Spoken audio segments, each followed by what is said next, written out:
बिस्मिल्लाहिर्रहमानिर्रहीम। अस्सलाम वालेकुम। नाज एजुकेशन सेंटर में आपको वेलकम कहती हूँ और आज मैं आपको एक्सरसाइज नंबर 19.2 का क्वेश्चन नंबर 5 करवाऊँगी। कुछ इश्यूज़ की वजह से मैंने आप लोगों के लिए इतनी दिनों से वीडियो रिकॉर्ड नहीं करी क्योंकि कुछ प्रॉब्लम्स थी, बट अब मैंने वीडियो रिकॉर्ड किया आपके लिए। क्वेश्चन नंबर 5 19.2 क्लास 10 मैथमेटिक्स का क्वेश्चन है ये, और इसमें कह रहे हैं find the adjoint of the following. A का मैट्रिक्स दिया हुआ है हमें, बी का मैट्रिक्स दिया हुआ है, सी का मैट्रिक्स दिया हुआ है। ठीक है, एडजॉइंट मालूम करना है। तो आपको पता है कि एडजॉइंट ए में जो है हम क्या करते हैं, ये हमारे पास जो 1 है इसको हम ए मान लेंगे, B C D, A B C D हो जाएगा। ठीक है, तो ये देखिए ए, ये बी, ये सी और डी। ए को हम डी की जगह ले आएंगे, डी को ए की जगह ले जाएंगे, ये हमने यहाँ करा है, और माइनस बी हो जाएगा और माइनस सी हो जाएगा। ठीक है, तो अब ये देखिए आगे हमने यही कर लिया, ये इसका आंसर हो गया फर्स्ट वाले का। अब बी का हम एडजॉइंट मालूम करेंगे, तो इसका ज़रा प्रोसीजर थोड़ा सा चेंज है। एडजॉइंट ऑफ बी में जो है हम क्या करेंगे, B11 B12 B13 लिख देंगे, B21 B22 B23 B31 B32 B33 कर देंगे। ठीक है, इस फॉर्मूले के तहत जो है ये सवाल हमारा सॉल्व होगा। ठीक है, नाउ फाइंड द वैल्यूज़। अब वैल्यूज़ फाइंड करनी है, तो B11 लिखा हमने। B11 का मतलब है कि फ़र्स्ट रॉ और फर्स्ट कॉलम, ऐसे मैं आपको करके दिखा रही हूँ, स्किप होगा तो हमारे पास ये वाली टर्म जो है ना ये पूरी हम लेंगे, फर्स्ट रो फर्स्ट कॉलम को, क्योंकि 11 का मतलब first row first column skip करके 0 -2 -4 1। ठीक है, और ये हमारे पास फॉर्मूला होता है -1, और फिर जो 11 था वो 1 + 1 हो जाएगा, जो कि यहाँ पे 2 हो गया है। फिर ये देखिए आप, ये आपस में AD - BC होगा, AD से मल्टीप्लाई होगा, 1 0 ज़ा 0, 2 4 ज़ा 8, और माइनस माइनस हो गया है प्लस। ठीक है, 8 - 0 माइनस का 8 आ गया। फिर B12 है ये। ठीक है, अगर आपको दिख नहीं रहा तो ये B12 है। सही, B12 का मतलब ये है कि हमारे पास फर्स्ट रो और सेकंड कॉलम जो है स्किप होगा ऐसे। ठीक है, ये सेकंड कॉलम और फर्स्ट रो, तो -1 3 -2 1 हो जाएगा। तो ये हमने यहाँ पे करा, वही होगा AD - BC, 3 2 ज़ा 6, और -1 1 ज़ा -1, प्लस माइनस करा तो हमारे पास आ जाएगा -5। B13 करा हमने यहाँ पे। B13 का मतलब क्या है कि फर्स्ट रो और थर्ड कॉलम स्किप होगा, तो -1 3, ठीक है, 0 और -4 ऐसे ही हुआ। यहाँ पे AD - BC किया हमने, 3 0 ज़ा 0 और 4 1 ज़ा 4, माइनस माइनस प्लस, 4 - 0 हो गया हमारे पास 4। ठीक है, अब मज़ीद आगे देखें, B21 B22 B23 मालूम करना है, तो हम थोड़ा सा इस तरफ हो जाते हैं। ठीक है, B21 का हमने करा है, तो देखिए यहाँ पे भी क्या करेंगे हम, 2 1 मतलब सेकंड रो। ठीक है, सेकंड रो और फर्स्ट कॉलम स्किप कर देंगे। ठीक है, तो 2 -5 -4 और 1 हो जाएगा। ऐसे ही हुआ यहाँ पर भी, देखिए ये ऐसे ही हुआ। फिर AD - BC कर दिया हमने, 2 1 ज़ा 2, ठीक है, 4 5 ज़ा 20, तो हमारे पास क्या निकल के आ गया, 18, पॉजिटिव 18 हमारा आंसर आया है। अब ये देखिए हमारे पास B22 का मतलब क्या हुआ कि सेकंड रो और सेकंड कॉलम स्किप कर देना है। सेकंड रो ऐसे देखिए, सेकंड रो को काट दिया हमने और सेकंड कॉलम को काट दिया, तो -3 3 -5 1, ये सही हुआ यहाँ पे जी, -3 3 -5 1 4। फिर AD - BC करेंगे, 3 1 ज़ा 3, 5 3 ज़ा 15, प्लस माइनस करने पे आ गया 12, फिर आ गया हमारे पास आ गया B23।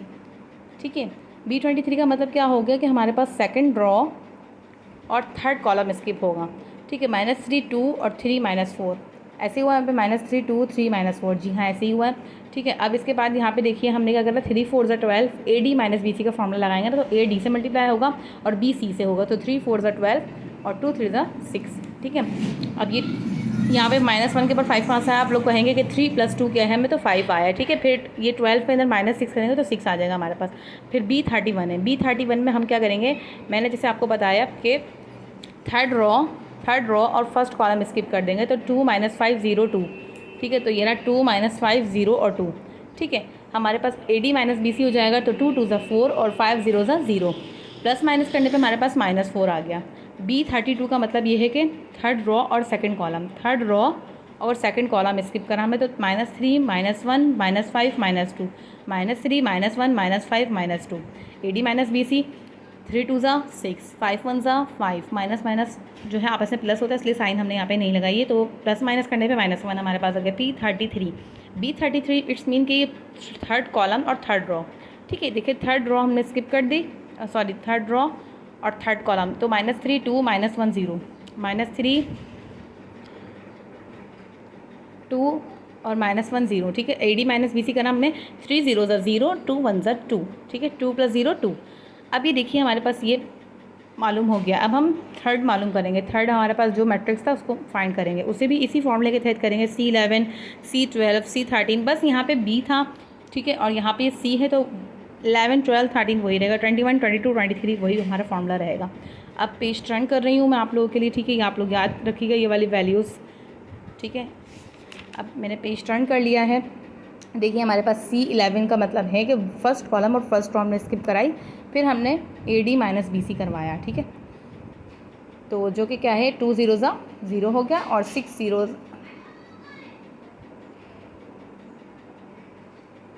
First row first column skip कराएंगे हम, तो फर्स्ट रो और फर्स्ट कॉलम स्किप कराया मैं, तो यहाँ पे थोड़ी सी मिस्टेक हो गई, ये 6 है, आप लोग ठीक कर लेगा, ठीक है। 2 6 हो गया 12 और माइनस 6 0 0, ठीक है।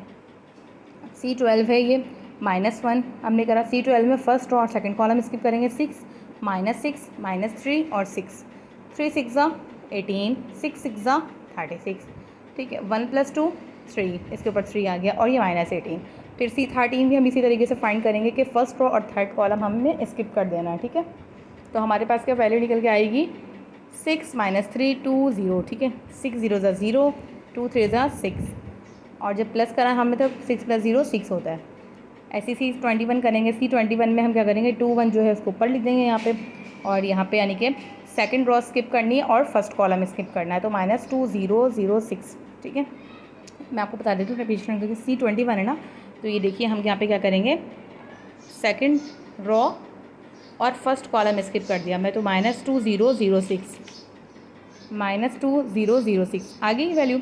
अब देखिए AD माइनस BC करेंगे तो 2 6 12, 0 0 0, ठीक है। 12 माइनस माइनस प्लस, 12 + 0 12, ठीक है। 0 में कुछ भी प्लस होता है माइनस होता है तो अगेन वही वैल्यू आ जाती है हमारे पास। C22 का मतलब ये कि सेकंड रो और सेकंड कॉलम स्किप करेंगे हम, ठीक है। तो कर लेते हैं, देख लेते हैं यहाँ पे सेकंड रो और सेकंड कॉलम। सेकंड रो हमने स्किप कर दी और सेकंड कॉलम हमने स्किप कर दिया, तो हमारे पास आ गया -8 -4 4 2, -8,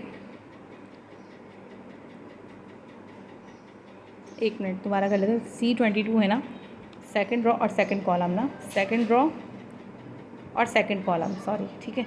तो 0 0 और -3 -6, ठीक है।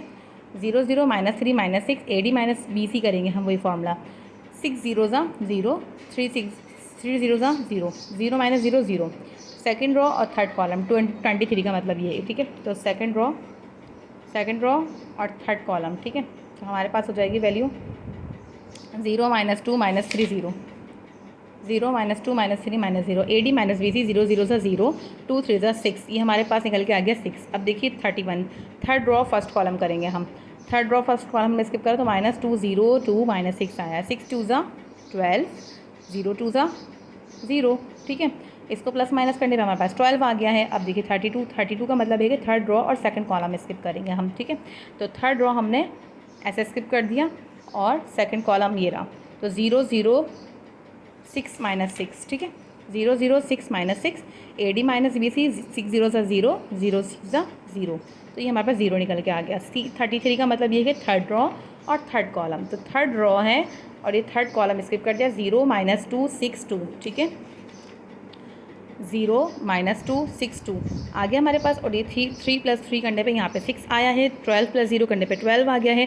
अब देखिए यहाँ पे एडजॉइंट ऑफ C भी हमारे पास क्या आया है, वैल्यूज़ तो हम यहाँ लिख देंगे। 12 आया था, फिर क्या आया था 18 और 6, 18 और 6, फिर 12 आया था हमारे पास 0 और 6, 12 0 6, 12 0 12, 12 0 12। तो ये था हमारे पास एक्सरसाइज नंबर 19.2 का क्वेश्चन नंबर 5, जो कि मैंने आज आप लोगों को समझाया है। उम्मीद करती हूँ आप लोगों को क्वेश्चन समझ में आया होगा। Please subscribe my channel, like my video, और प्लीज़ आप लोग सपोर्ट करा करें, कमेंट्स करा करें कुछ समझ में ना आए तो, और प्लीज़ वीडियो को लाइक ज़रूर कर दिया करें, ठीक है। इसी के साथ साथ मुझे दीजिए इजाज़त, मिलती हूँ अगली वीडियो में नेक्स्ट क्वेश्चन के साथ। जब तक अपना बहुत ख्याल रखें, मुझे दुआओं में याद रखें, और आप लोग इस क्वेश्चन का स्क्रीनशॉट ले सकते हैं, ठीक है। ये देखिए, ठीक है। ये थोड़ा लेंथी क्वेश्चन था, इसलिए ये हमारे 3 पेजेस पे आया है, ठीक है। लेकिन इंपॉर्टेंट क्वेश्चन है, इसलिए स्किप नहीं करवा सकते थे, ठीक है। अल्लाह हाफिज़।